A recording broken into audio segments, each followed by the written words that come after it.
forgot to ask if you were rolling.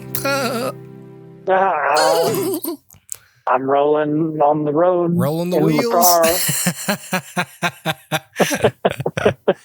Hello, Dustin.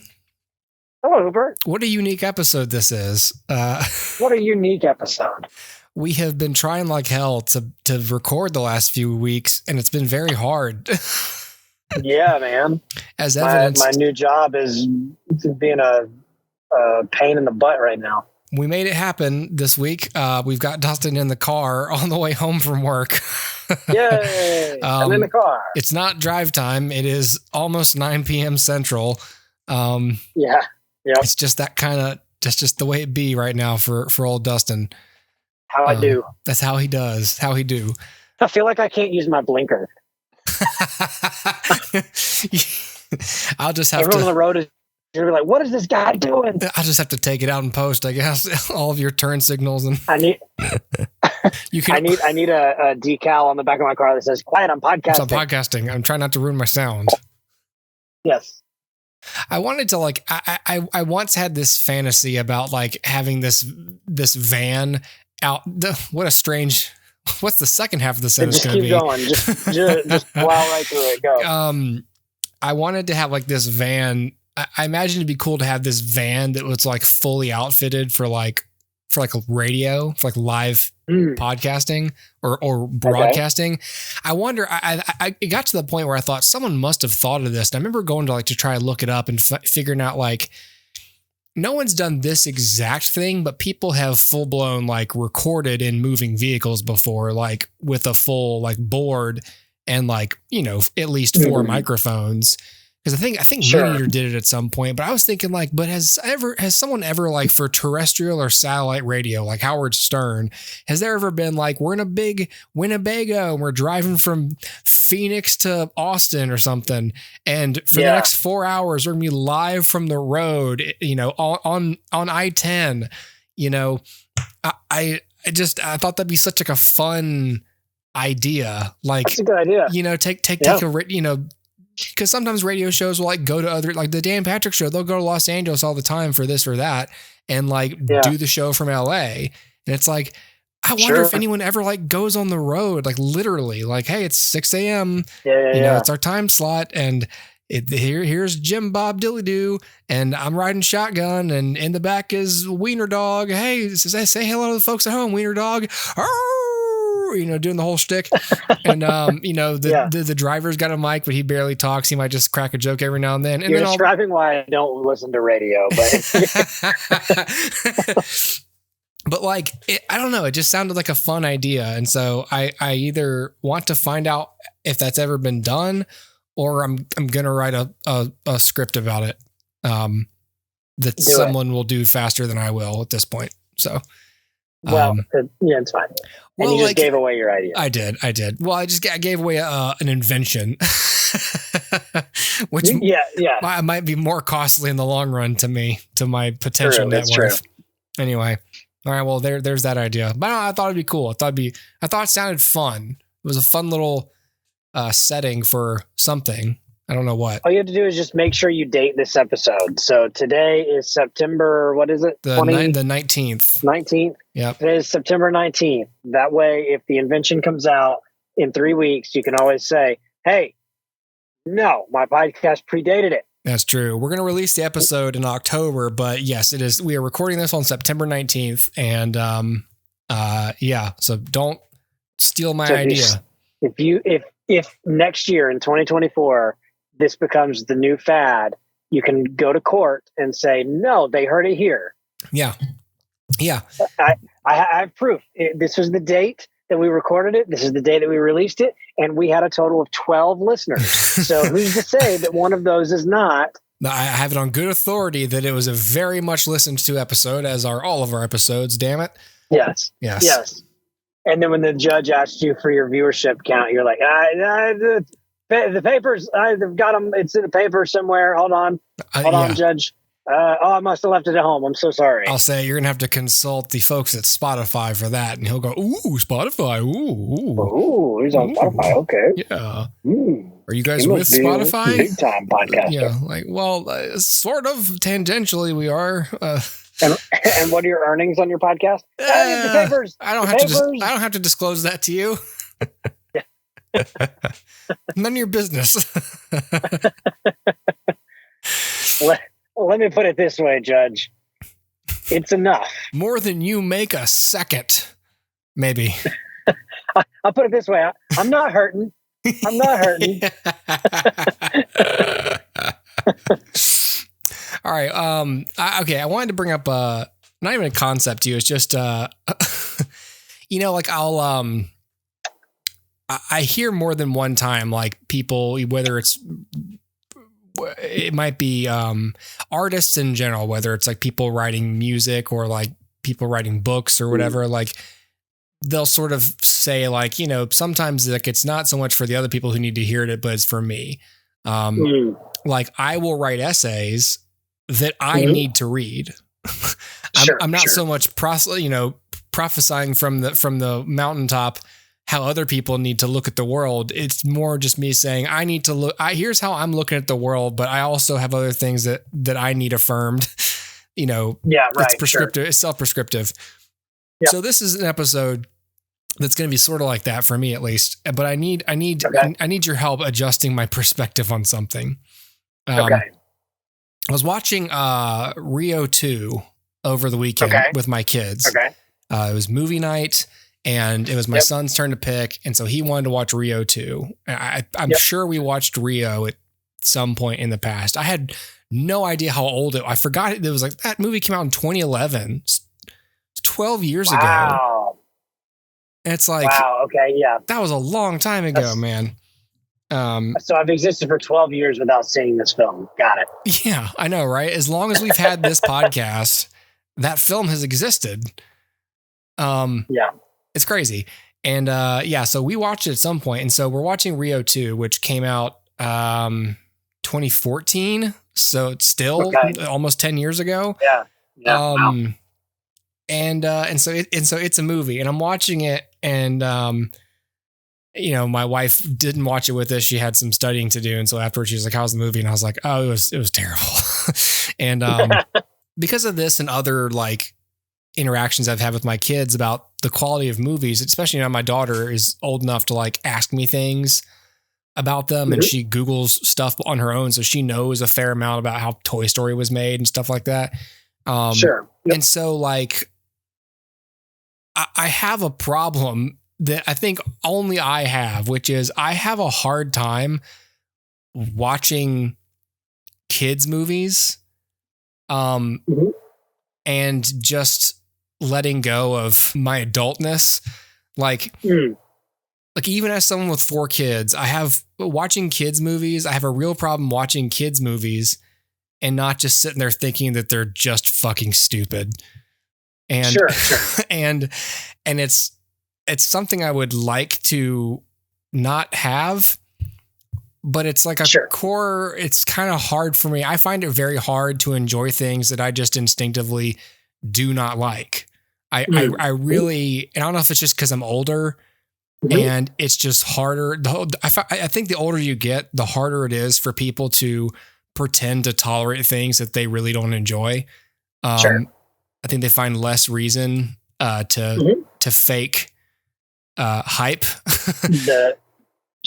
So I don't know. So I had that with some kids movies, and I don't know. I'm not sure what my problem is. And I know you're not my therapist, but I figured you must have a perspective on this. Or you've at least thought about it because you have a son and he's old enough now to start to notice if you don't like something that the two of you are watching. Yeah, sure. So I don't know. Do you have thoughts on this? I do. I got a bunch of thoughts. Okay.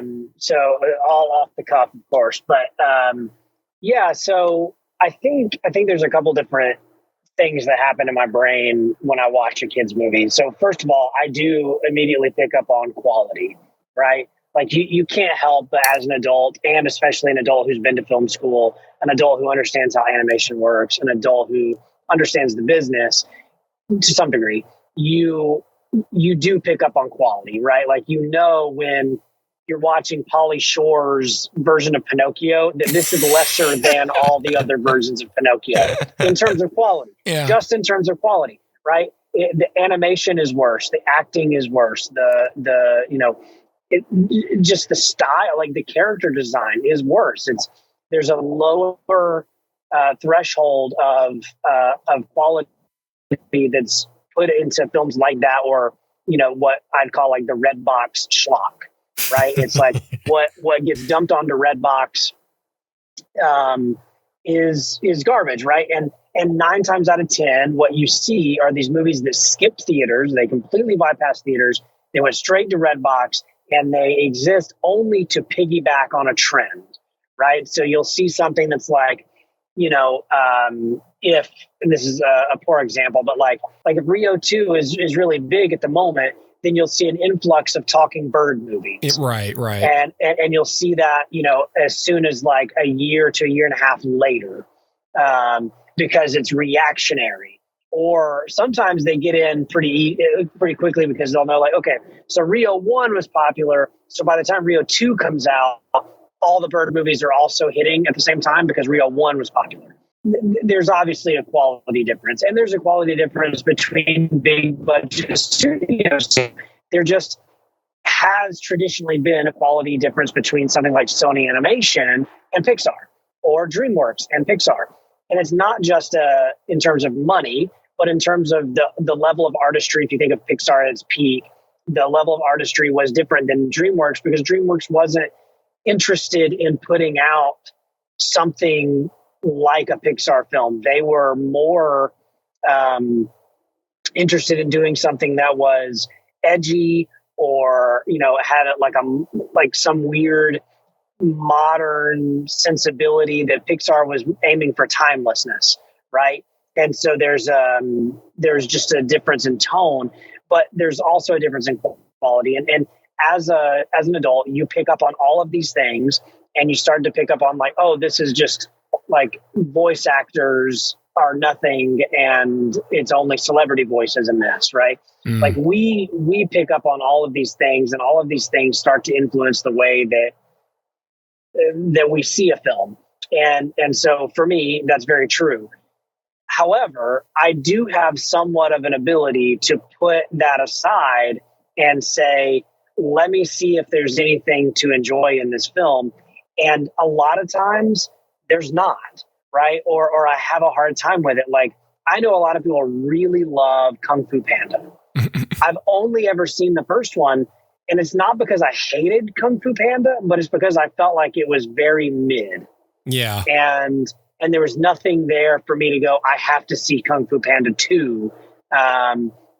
Whereas something like, if we stick with DreamWorks, How to Train Your Dragon, I really liked How to Train Your Dragon. Yeah. And so I did watch 2 and 3. But for me, like, the quality is something that does matter. Like, I'm not going to say it doesn't matter, but there is a level in which I'm able to suspend myself. And especially if I'm watching it with somebody, I'm able to suspend my critical brain of it and try to enjoy it in the way that a child would. And I do feel like I'm somewhat keyed into how a child would perceive certain things. Yeah. So when I watched, for instance, the Super Mario Brothers movie, which for all intents and purposes I should have loved, and I thought it was just, maybe a little better than okay, but not great. I'm able to look at that and go, but I can see how a kid would really love this, and I can see how I would really love this. And then if you look at something like Sonic the Hedgehog, right? Like, Sonic it's not my favorite movie in the world. Yeah. It should be, and it's not. But I can absolutely see how a child version of me would have loved it. And then I can also look at it and say, look, it's not great, but there's a lot about it that I really do like.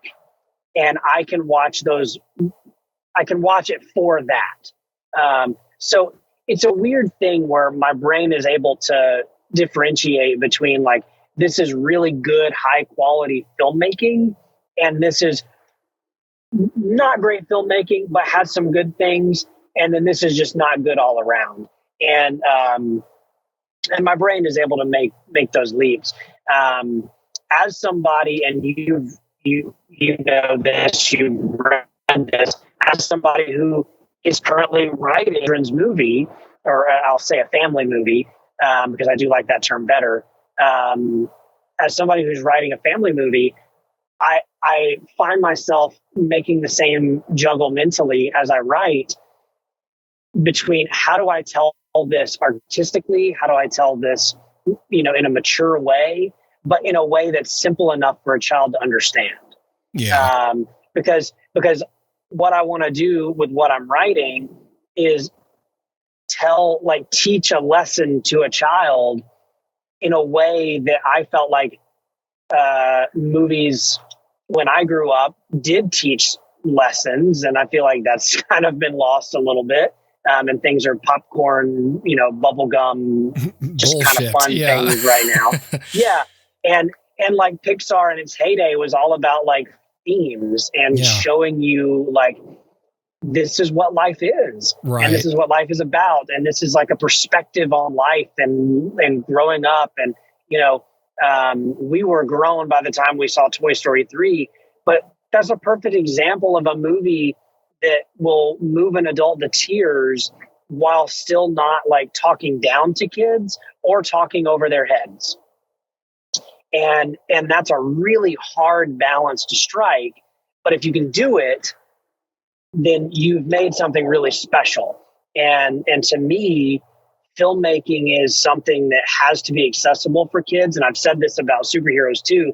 Like if you make them inaccessible for children, then you raise a generation without cinematic language and suddenly, or without good cinematic language. And we're going to find ourselves in a lull in 30 years when those kids don't grow up and be filmmakers, or they do, and they're bad filmmakers. Anyway, that's a lot of things, but those are all things like stream of consciousness, as you mentioned, like how do you watch a kid's movie? Like these are all things that pop into my mind. When you watch with your kids, do you find that you're able to like see it through their eyes, or are you critical of the way that they see it in their eyes? Like, does that make sense? Yeah, no, I think for me, I feel like there's an expectation for me to laugh at something that I really don't think is funny. Like, sure. And then there's times where like something happens and then like, okay, I'll laugh because like, I think it's fun that they're enjoying it. But like, there wasn't much enjoyment during the movie. I wanted to ask Noah, like, no, why'd you pick this? Like, you seem bored. Like you seem bored. Yeah. Like, like they're just squirming and like having to change their position all the time. And I'm like, y'all are bored. Like, what are we doing? Yeah. But like,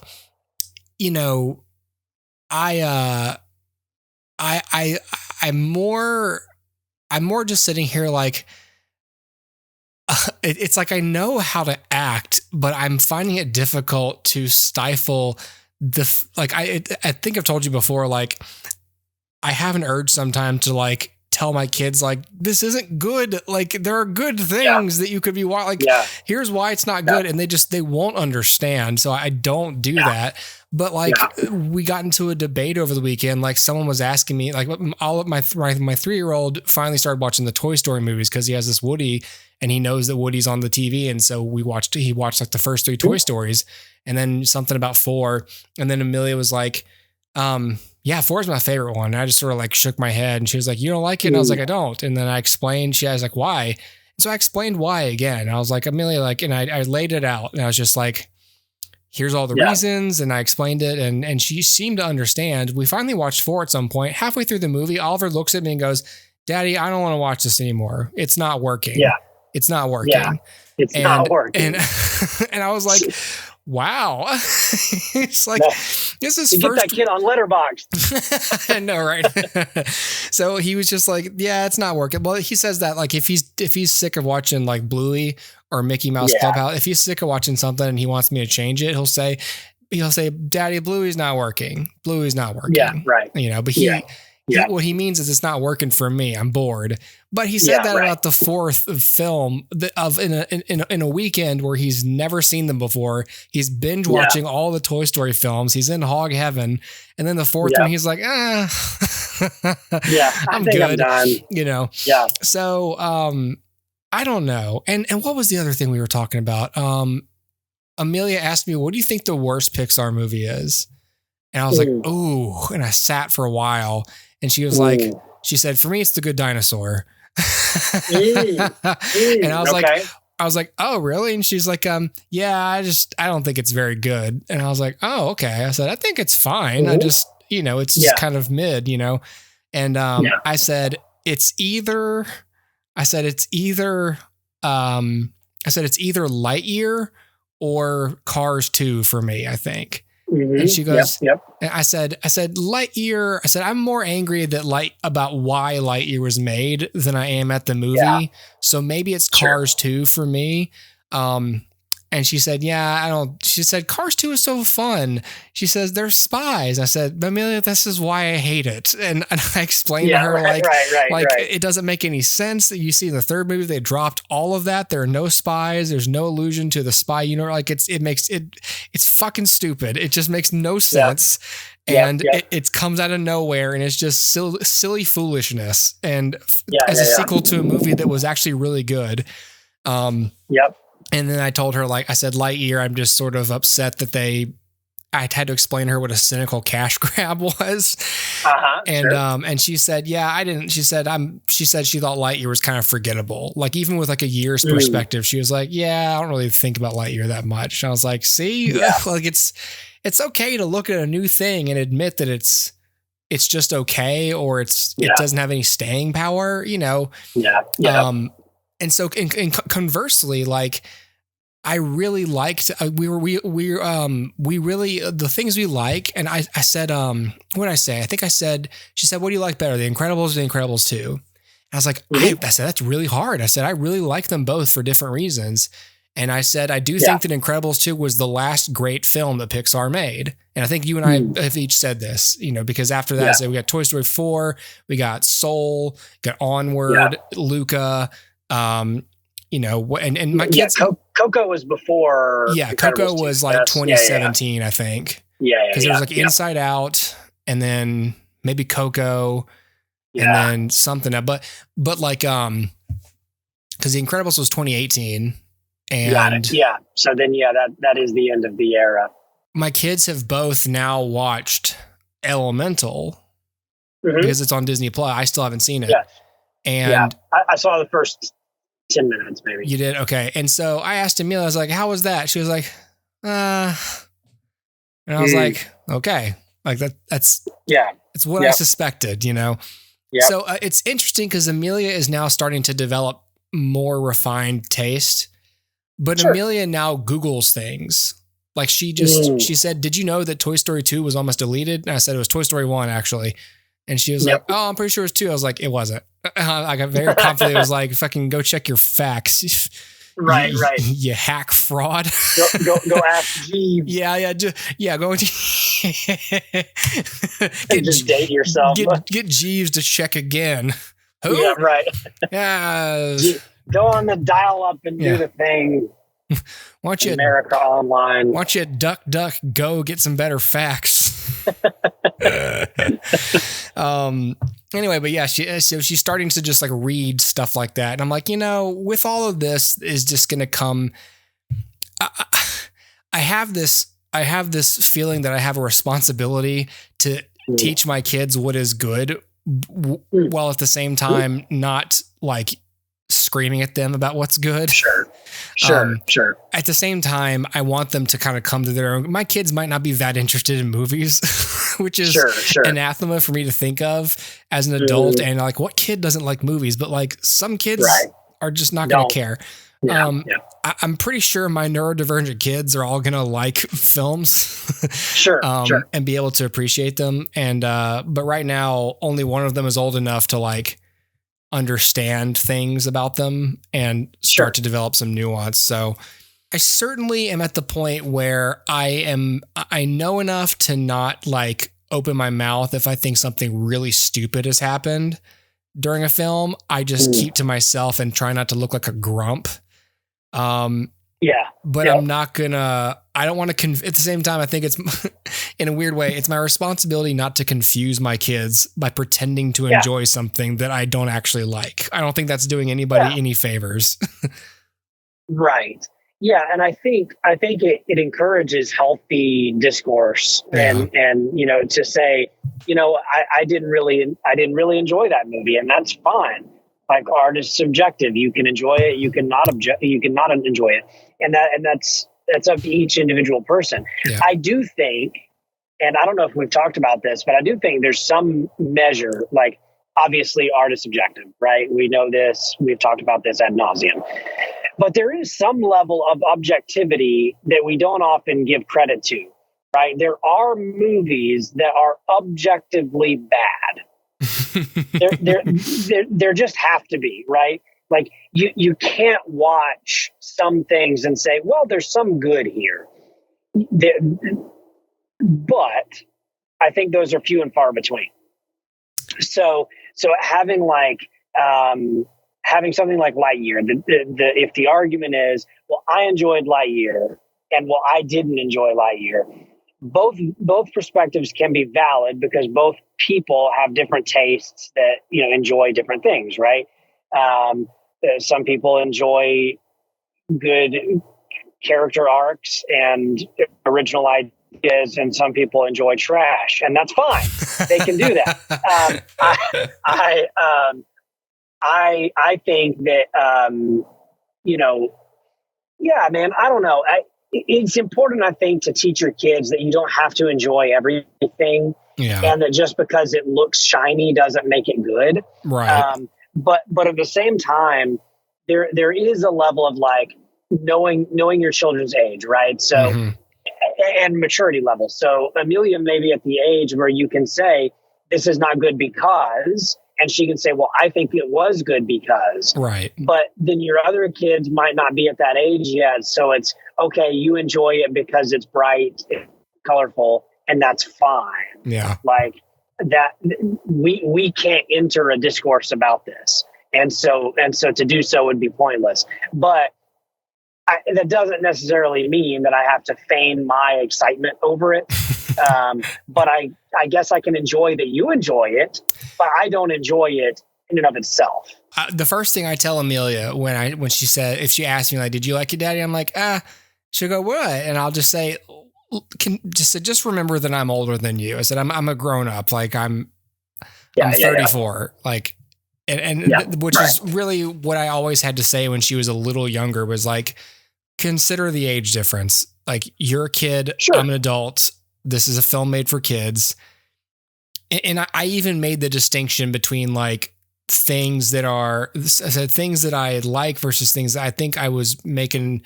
Among the examples, I was like, Despicable Me was a decent movie. And then Universal decided that people just thought the Minions were cute and funny.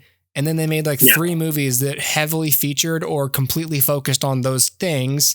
And they completely decided that they didn't care about the adult audience anymore. And so, of course, I'm going to say that those movies aren't very good because I just think that they're, I think I even said to her, like, Amelia, executives realize that it's really easy to make kids laugh and that it's a lot less work to make a movie for kids that means to not try hard at all to make a movie that is creatively fulfilling or resonant with adults. And I'm trying, and I think she understood that, but like, it's hard sometimes for me not to come off as cynical when I'm just bluntly honest with my kids, but that's how I've raised them from the beginning. Like, I'll try like once with some nuance and they're like, what do you mean? I'm like, basically they want to make money. Like, I just go, look, I don't know why I'm beating around the bush. Like, this is about money. And like, and I'd rather my kids think that I'm like an overly serious killjoy about movies than for them to grow up thinking that I'm like overly critical or I don't think that they're funny, because those kids might grow up to be really successful comedians because it's so hard to make daddy laugh, but they're horribly broken inside. But I'd rather these kids know what it takes to please me when it comes to art, but that is completely separate from their identities. So I think I'm giving my kids the best of both worlds by being horribly critical of movies that they did not direct or write. Right. Sure. If my kids like made a play, I'd be like, how, like, whoa, I'd be over the moon. I'd be falling out of my chair and being like, that's great, guys. Sure. This is good stuff. Yeah. But I tell my kids all the time, like, if they do something funny, and they do, like, my kids genuinely make me laugh. And so they get all that. They know that they are entertaining to me. Just being themselves. So I don't feel as bad going, like, just not laughing at this stupid movie that my son really wanted to watch and begged me to watch, you know, because he didn't direct it. It's fine. He might feel a little, he might internalize it a little bit that I didn't like what he picked. Sure. But I don't think he's going to, like, talk to his therapist about it. No. Well, I always think about it like this, like, so my parents, like, I know there were movies in the 90s that I watched that were garbage. Yeah, stupid. And movies that were fine. Yeah. And I know for a fact that there were movies and shows that I watched that annoyed my parents to no end. And whether it's, you know, like a specific character's voice or, you know, just the overall, like, I don't know, rate at which the show happens. There were things that they did not care for. And I know that.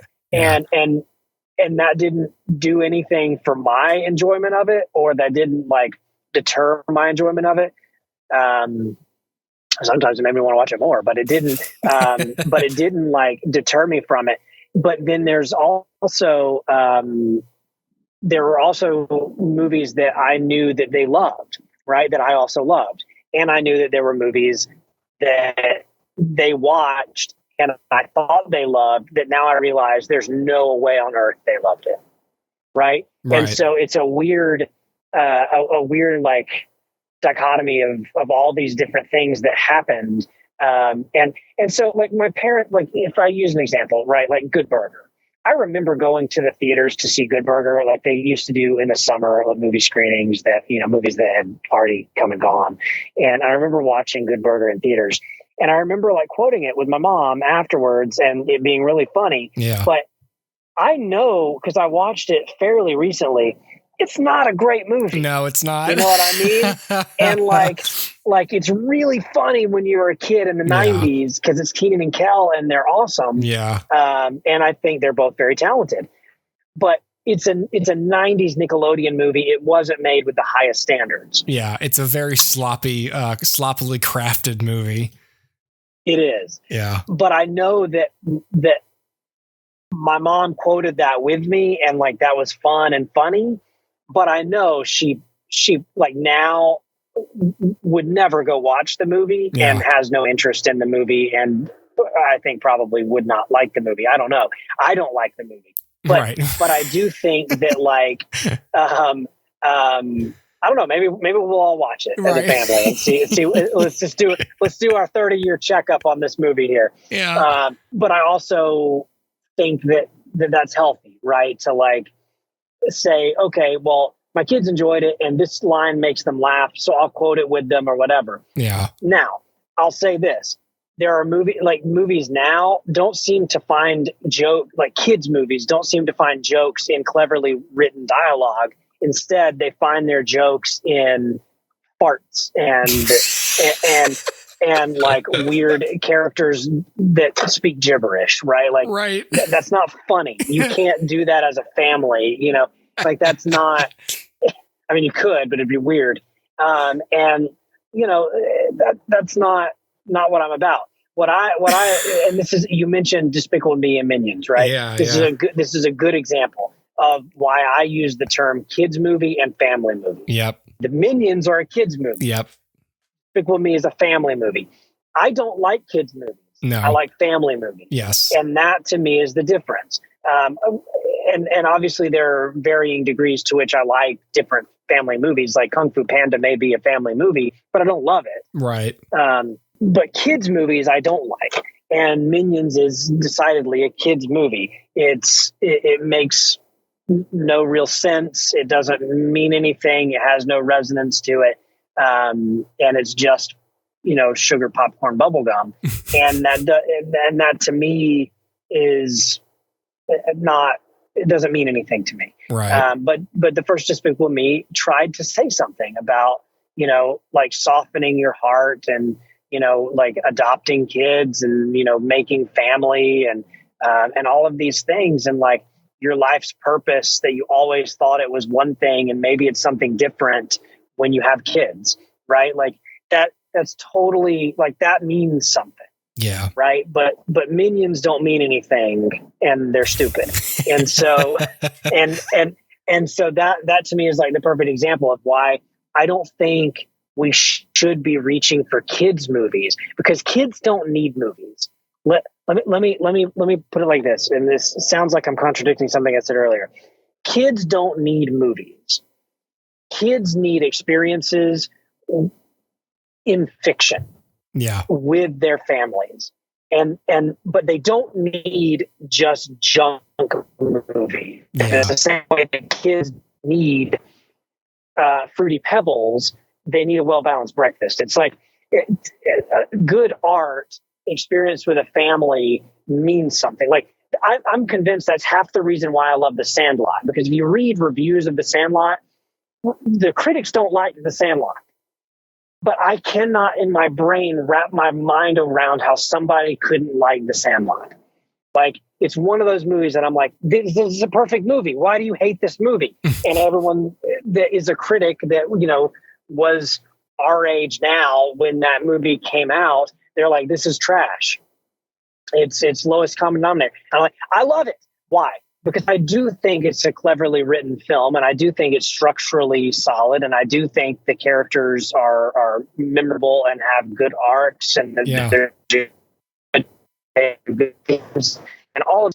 I think it's storytelling, but because I experienced it at a formative age with my family multiple times, and so it's nested in this part of my brain where it tells me, regardless, like I can't see the flaws in it. And that's not a bad thing. That's why film is subjective, right? So somebody that says the movie isn't good isn't wrong. And me who's saying, I think it's probably a perfect movie, I'm not wrong. But the truth is, what I needed wasn't junk. I needed something that like scratched the itch for me. And I think that did it enough, right? It's not The Godfather. I'll admit that, but it's not, it's enough. Like on the scale of Godfather to Minions, it's way more like The Godfather than it is the Minions. Right. You know what I mean? And so to me, like, that's what I think we should be aiming for. And what I would aim for is like, maybe we don't watch the kids movies and instead we watch the family movies and we do that together. Yeah. And maybe that gives you something, that you didn't know you needed, but I know that you need, which is good fiction to sink your teeth into that will show you something you don't know. And I know it's probably passe to be like, every kids movie or every family movie needs a lesson. And I'm like, but isn't that what fiction is? Isn't it somebody with a point of view explaining their point of view to you and you learning their point of view about a thing? And that's why inclusion and diversity is so important, because we're looking at it going, hey, this is a culture or a people group that I don't know anything about. I'm going to learn a little bit about, it's surface level maybe, but Moana, right? Like, I'm going to learn a little bit about this culture that I don't know about. And however minor that is, I think it means something. Yeah. And all of those things I think are important. Here's another example, right? Like, I don't think Encanto is a great movie. Right. I think Encanto is super. My wife and I disagree about this. She likes Encanto. I actually kind of actively dislike it. I don't even think it's like okay. I think it's a bad. I think it's a bad movie. Okay. And so, but the discourse around it is kind of what makes it interesting. Yeah. And anyway, all that to say, like, wherever my son falls on the spectrum of is Encanto a good movie, it kind of doesn't matter. Like, if he can have a good time with it, I guess he can have a good time with it, and I'll have to bite my tongue and be like, yeah, the music's really great, even though I freaking hate Lin-Manuel Miranda. Enjoy Lin-Manuel Miranda, Dash. Enjoy that. Yeah. It's as good as it gets. Right. It's as good as life ever is going to get. And meanwhile, I'm over there gritting my teeth because I'm like, I don't like this music. I don't like it. We don't talk about Bruno. Yeah, I don't want to talk about Bruno. I don't want to hear about him. I don't want to sing about him. I don't want to know that you ever wrote a song about him. Dash, why don't you ever listen to Alan Menken, for Christ's sake? Let me introduce you to the Sherman Brothers. Just listen to your father. The Bare Necessities is a classic. It's all preference, right? But I'm going to have to find some way of being like, cool, it's cool that you like that, bud. The same way that I do with anybody who likes anything that I don't like. And I don't know, it's going to suck, but I'm going to have to figure out like a way to either do what my mom did and find something that I like and latch onto it with him, make it a positive experience. And when he's older, he can do what I did with Good Burger and say, it's not good. This is bad. Right. But maybe, just maybe, it becomes something like The Sandlot to him. And that's fine too. Yeah. And he says, you know what? Encanto is perfect because I had a really good memory with my dad. And that's fine. I'm going to have to accept that like, if on my deathbed, he says to me, I really had a good time watching Encanto with you. Well, okay. Imagine that's the last thing you hear, Dustin. I'm not going to take that away from him. You just go, oh, really? Really, that sucks. Really, that's stupid, son. My life is pointless now. You of say, all the positive memories, that was the one. You say, son, that was a total lie on my part. I hate that movie. Yeah. Send him into a spiral for the remainder of his life. Yeah. Well, and yours. Did I share anything positive with my dad ever? Yeah, exactly. What else was a lie? Yeah. But you know what I'm saying? Like, letting him have that, I'm going to have to find a way to let him have it. And that's, I think it's really hard for people like us who fancy ourselves critics, to do that and let the opinion be the opinion. And, I don't know, man. I don't know. It just dawned on me. I think it bothers me that this marketing machine that I spend so much time and energy being aware of and being critical of, nonetheless is working on my children.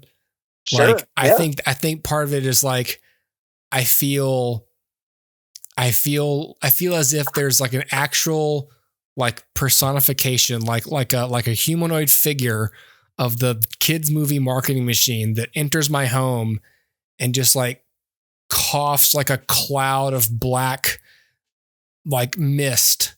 And my children just inhale it and they're like, minions. And the thing just looks at me and goes, we may not have gotten you, but we got your children. I got your kids. Yep. We will get to them and you will watch and you will cry. Yeah. That for me, it's like, and I'm like tied to a chair, like, no, you bastards, you sons of bitches. How could you? I'm going to kill you. I swear to God. Yep. Like I think that's how I see it, Yeah.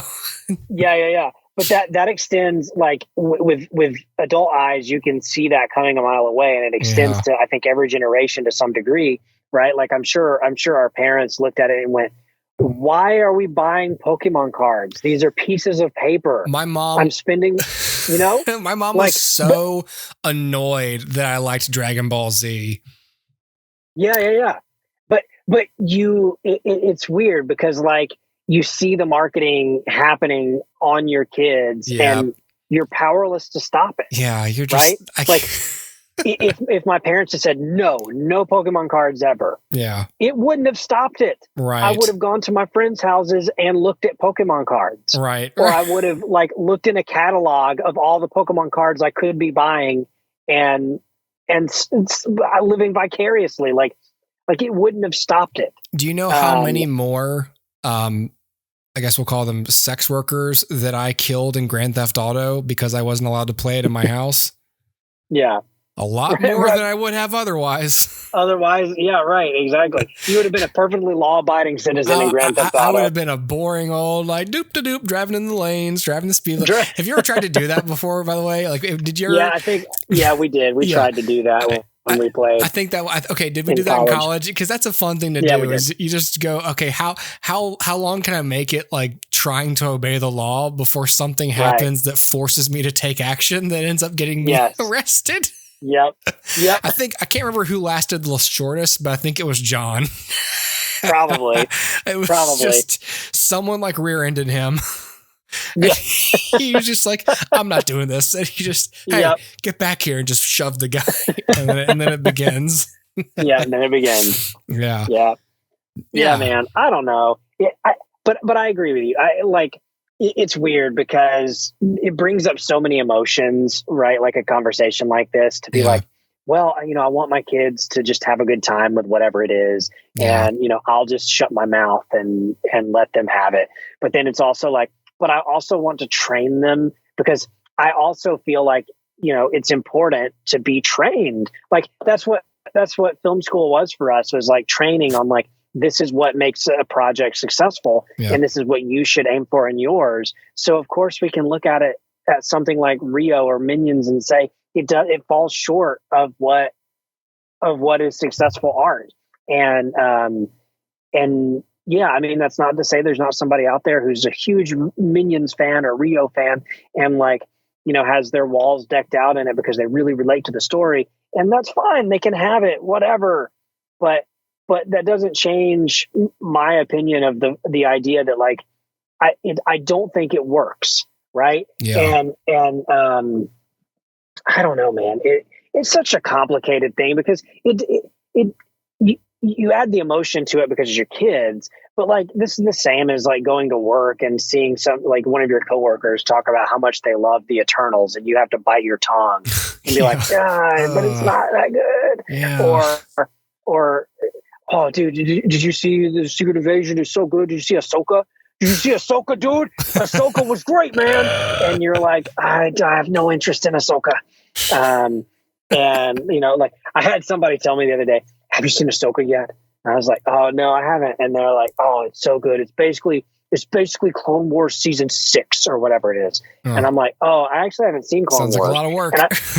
And I surprised myself by being that vulnerable and saying, I have not seen this, because I'm like, I know what's about to happen. And I just started the avalanche. Yeah. and the guy was like, oh, you have homework to do. It literally said that to me. You have your homework to do. And I'm like, no, I don't. Nope, I'm not going to watch it. I'm not going to do it. You can't put that on me. You put your hands up like, don't put that on me. Not going to do it. I ain't doing it. You can't make me watch a Star Wars cartoon. You can hardly make me watch a Star Wars live action anymore. I ain't doing the cartoon. It's weird because like, we make it our business to like recommend things to other people, but I really, really hate having things recommended to me because in my mind, I've picked a long roster of things I'm going to check out already. So anyone who's like recommends things to me, they're like encroaching on like my docket. I'm like, well, no. Hey, there's a line, pal. Get to the back of the line. Okay. Oh, I got a queue here. What are you cutting in line? What is this Native American skipping over here? Get the back of the line, huh? What are you doing here? What are you doing? Hey.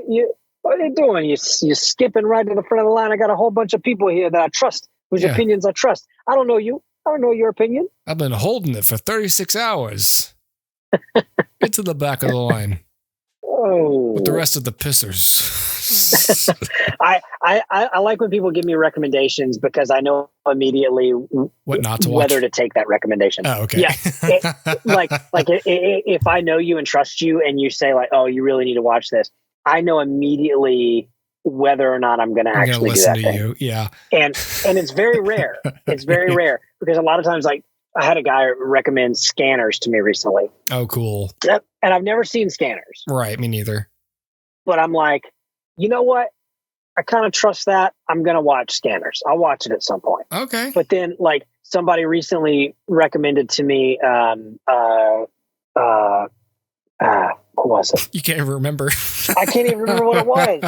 I know who it was. Oh, it was Andor. And I was like, I know, like, people I trust have told me to watch Andor. Yeah. But a lot of people I don't trust have told me to watch Andor. And that's my problem. And that's my problem. Do you think maybe the people you don't trust got to the ones we do trust and compromised them somehow? Yeah, I think something's going on here. But I'm like, I don't know, man. Maybe Kellen's a scroll. You might be. That's their new plan, is to spread bad recommendations. Yeah, spread bad recommendations for you. And we destroy ourselves because we're all so mad that we can't watch any good show. Everything I watch is crap. I don't understand. Why do I keep watching this garbage? I'm gonna watch the nukes. I'm sick of this. Hey, you know what you need to watch? You need to watch Jumper, starring Hayden Christensen. It's really good, man. Yeah, Why? It bears no cultural relevance anymore.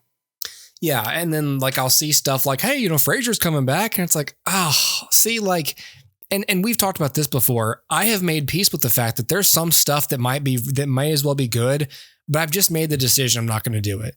Like, I'm pretty sure I'm sure Cheers is great, and I'm sure Frasier is great, but that's like 20 seasons of television.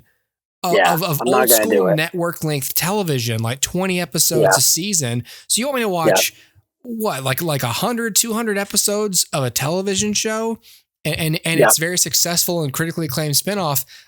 That's fine. That's a lot of time. That is a lot of time. And I'm sorry, but no one is going to expect me to have done that. Like, right. If someone asked me, hey, did you ever watch Frasier? No, I'm 34. Right. I haven't seen Frasier. I'm sorry. I know that I can now. It's possible. Like, well, why not? Don't you have Netflix? Also got 4 kids. Got a job. Yeah. A life. There's a lot of things on Netflix. Yeah, there's for God's sakes. Why is Frasier going to jump to the front of the list here? Yeah. I'm watching Transformers again. Come on. Right. So there's some things like that. It's just like, and it seems like the perfect time to get it in and binge watch Frasier if you've never seen it, because now they're making more of them. It's like, that's what they want you to do, and right, and that doesn't mean it's going to be any good. So yep. I don't know. We were watching just to bring it to a close. I was thinking about this. This same weekend, we were trying to find something to watch, my kids and I, and then I saw that Jurassic Park was on Freevee. And it's funny, Noah was like, oh, it's going to be with ads though. The ads are going to make it not good. And I was like, okay. And so I told them, I said, you guys have seen this before. Like, no, we watched this when you were like 2 or 3. Like, you really liked it. Like, at the time, like, I remember watching this in my old house, and my wife was like, that's going to scare them. And I'm like, they're loving it. Like, Noah's loving the dinosaurs, and it said they're actually watching, like, they're paying attention and everything, like, they're engaged. And so we're watching Jurassic Park again, and Noah is begging me to turn it off.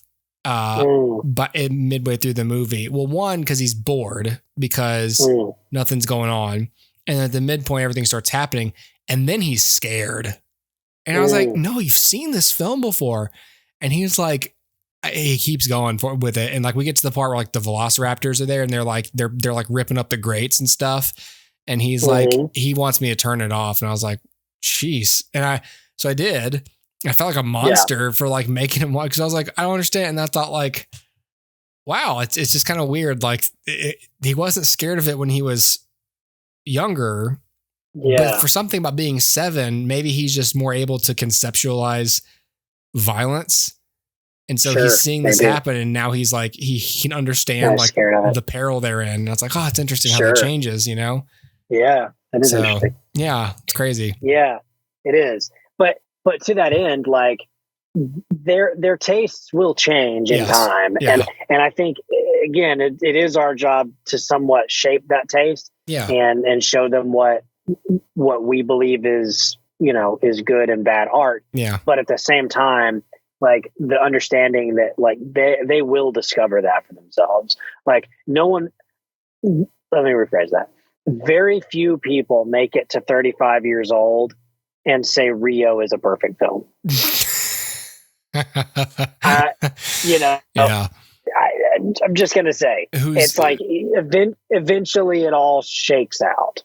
Yeah, it does. It does. And what stays with you in the end is did my dad, did or did not my father make my childhood a miserable experience by screaming at me about how terrible this film was? You know, like even if I now agree as an adult, have there been ramifications to that exposure? Sure. So I always try to remember, like, I'm an adult, they're kids, they're going to laugh at things I don't think are funny. And if they ask me my opinion, I'm going to be honest with them. I'm going to try and explain the best I can why I think something isn't good. And it's not just, well, Daddy's been to film school, so he knows. It's like, I just know that artistic decisions have to have intent, and they have to have some sort of internal reasoning. It can't just be the movie's for kids, so we're gonna make fart noises because there's kids. It's like, okay, that's fine, but like it's better to say the character is doing this thing, and so we decided this affectation was funny and serves the story. It's like, that's better. Like it's not so much like they sat us down at SCAD and they were like, this is what a good movie is, this is what a bad movie is, so make sure you go tell your friends and family what's good and bad, and then that's what your education is. They said everything, like, you know, a shot needs to have a motivation, a performance needs to have a motivation, a story needs to have a motivation. There needs to be something that makes sense. There has to be reasons why things are happening, and the more clever and subtle they are, the better the experience is ultimately for the audience. And you don't pick up on that sort of subtlety until you're like a teenager or an adult, you know? Right.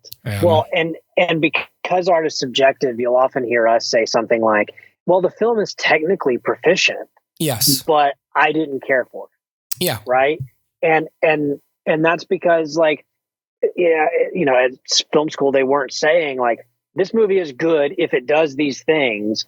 They were saying, like, this is what, if their intent was to do this, this, this, and this, then we can surely judge them on whether they achieve those goals. It's the same way that a professor would grade our films. It wasn't, is your film good? Or at least it shouldn't be. What it should be is, did you fulfill the goals that I outlined for you to fulfill with this project? Right. Right. And so it's the same thing, like your self-identifying goals when you create a film like Jurassic Park. Okay. Well, did you succeed at the goals you set for yourself? And in that case, yes, you did. But somebody might still look at it and go, but I don't like it. Why? Well, I don't know. Any number of reasons. I don't like Sam Neill. I don't like kids and the movies about liking kids, and I hate kids. Or the movies about, you know, dinosaurs, and I don't believe dinosaurs ever existed. Right. There's any number of reasons that you might dislike Jurassic Park. And yeah, like I met somebody, this has been a few years ago, who told me that she had never seen a Spielberg movie that she liked because she felt like Spielberg was manipulative. And I'm like, well, I think that's kind of the point of movies. Like to his subordinates or emotionally? That he's emotionally manipulative with his films. And she said the same thing about John Williams. Like, that's why she hates John Williams' music, because he's emotionally manipulative. And I'm like, is it the job of an artist, of a storyteller, to manipulate your emotions to feel certain things? Emotionally manipulative is something you accuse a person of being to another person. But it's the business of artists to use emotion to tell a story and to elicit a reaction. Yeah, his job is to manipulate you emotionally and make you feel a thing that you didn't feel before. Yeah, that's the whole thing. John Williams' music makes me cry. What a manipulative prick! Yeah, how dare he make music that touches my soul? What a good composer. Yeah, right. Yeah, I just wanted to come back and be like, maybe that's what makes him good. Yeah. You know what I mean? Like, I think I've seen a lot of movies that aren't emotionally manipulative, and I don't like them very much. That's a person saying, I didn't have the emotion I expected to have or was prepared to have. Therefore, I've been manipulated into feeling sad or hopeful or relieved. Right. Like that's I can understand the critique that John Williams or Steven Spielberg, like their films are too saccharine, like they it's too sweet or or whatever. Simple. And I'm like, I could understand that response. I think again that's one of the things that makes him unique and makes him good among the current film landscape. Yeah. And even the landscape at his peak. But it's, but regardless, like everyone's entitled to their opinion and whatever. And I think that Spielberg in almost every case, not every case, but almost every film he makes succeeds the goals he sets for himself. And that makes them all technically proficient films. Do I like all of his films? No. Right? Yeah. Is Ready Player One a good movie? I don't think so. Did it achieve what he wanted it to achieve? I think maybe, probably, but I don't think it's a good movie, and that's on me. And there may be somebody out there that loves it, but that Universal. I don't know. Yeah, right. Yeah, but it's weird, man. Like I don't know. It's a hard thing to teach because you're teaching. You're teaching opinion. If that, right. I don't know. It's just so weird. But again, I do think it's our job, but I also think it's our job to let them reach those opinions in time on their own.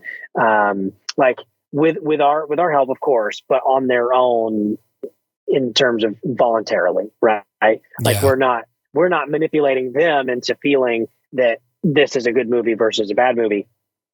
But we're shepherding them in that way, and then they can make that choice for themselves along the way. Like, yeah, Dad's right. Quantumania is an awful movie. Yeah. Of course, that's assuming I'm ever going to show them Quantumania, which I won't, because I do believe that's child abuse. But I think that I'm never going to beat that horse dead. It's going to constantly be beaten. The Quantumania horse just looks up like, is that all you got, Dustin? You fucking weak bitch. And you're like, and oh I'm like, my God. Nope. Let me bring out the child abuse moniker. Have you? Dustin wraps another belt around his knuckles like, okay. All right. You asked for it. God. Yeah. You suck. Oh, it's Anakin on the slopes like, oh, I hate you, and you're just like am I gonna have to kill you? I'm Obi-Wan up there going, you were supposed to create the new big bad, not destroy it. This is after you've chopped off his legs and his arms or whatever. Like Obi-Wan has that look on his face. He's just like Anakin, like is crawling on his nubs, like screaming and like I hate you. And he's just Obi-Wan has this look on his face, like, oh, for Christ's sake, enough. Yeah, right, right. Yep. That's me. That's me at the top of the hill. Stay down. Gee, don't make me do this. Why are you making me do this? Why are you making me do this? Ant-Man Quantumania. You're embarrassing yourself. This isn't my fault. This hurts me more than it hurts you. I didn't want this. I pride myself on never holding grudges against people. but I'm taking all of that frustration out on you. Here we are on Mustafar, and I'm still here, beating you up, taking shots at you. I'm Padme to Kevin Feige. You're breaking my heart. You're going down a road I can't follow. You're going down a road I can't follow. Feige's up there. If you're not with me, you're my enemy. He looks over at James Gunn and Peter Safran. And he goes, "You're with him now, aren't you?" Oh, class. All right. That's what it is. Well, good. All right. Well, I'm glad we cleared that up. I will. Yep. I'm gonna do better, Dustin. Yes, but not too much better. Not too much better. Man, you're on the right track, dude. Yeah. Like, just let them have it, and then if they ask, just be like, no, right, it's stupid, and whatever. Yeah, that's kind of how. As soon as they were like, "Why? Why don't you like Toy Story 4?" I'm like, "Well," and I just was honest with them. Yeah. Well, and that's the thing. Like, there really is no way to be like, you can't watch Toy Story 4. Right. Right. Like, they're gonna encounter it. Yeah. And so it's there.